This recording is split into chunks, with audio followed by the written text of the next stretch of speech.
Russian military drills are purely defensive and not a threat to any other country, Vladimir Putin has said. The Russian president denied he was going to invade Ukraine following Western leaders warning an incursion is imminent as Moscow amasses more than 150,000 troops at the border.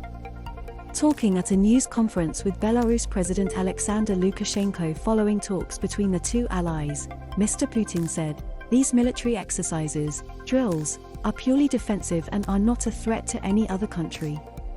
They were planned and all the objectives of these drills have been achieved." The MOD, via Defense HQ, has released a graphic showing Vladimir Putin's possible axis of invasion into Ukraine. Nuclear drills. Earlier on Friday, Russia announced it was going to be holding nuclear drills on Saturday and Mr. Putin would personally be overseeing the exercise, along with Mr. Lukashenko. Mr. Putin added that Russia is open to discussions with the US and other Western allies but said he is demanding a return to the NATO agreement signed in 1997 with Russia following the Cold War. The US and other partners are not accepting these demands or initiatives at the moment, he said. "We've also talked about certain ideas that were put forward, ideas of transparency and limiting certain types of weapons. Russia is open to these discussions."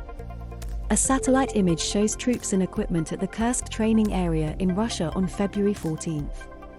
Pick, Maxar Technologies. Russia will counter any Western sanctions. The West has threatened tighter economic sanctions on Russia if it invades Ukraine, but Mr. Putin said countries would probably find a reason to impose sanctions whatever Russia does. He added that Russia would counter any sanctions.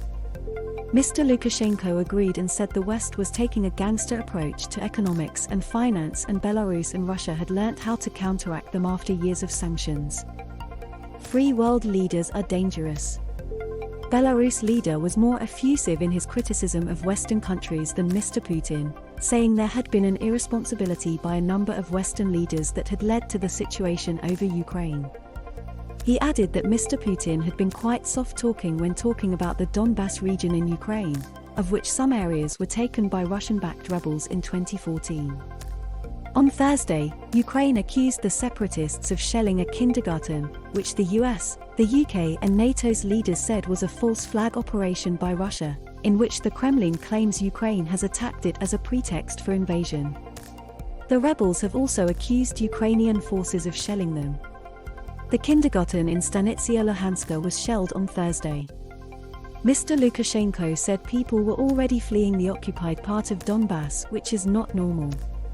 Rebel leaders in the city of Donetsk and in the self-declared Luhansk People's Republic announced an evacuation of residents who will start to be bussed out of the region on Friday evening, the Russian Interfax news agency said. Mr. Lukashenko added that certain politicians from the so-called free world are quite dangerous for those who surround them and their own people.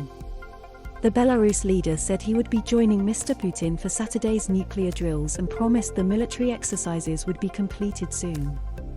123 Putin may pick his moment to invade. No evidence Russia pulling back troops.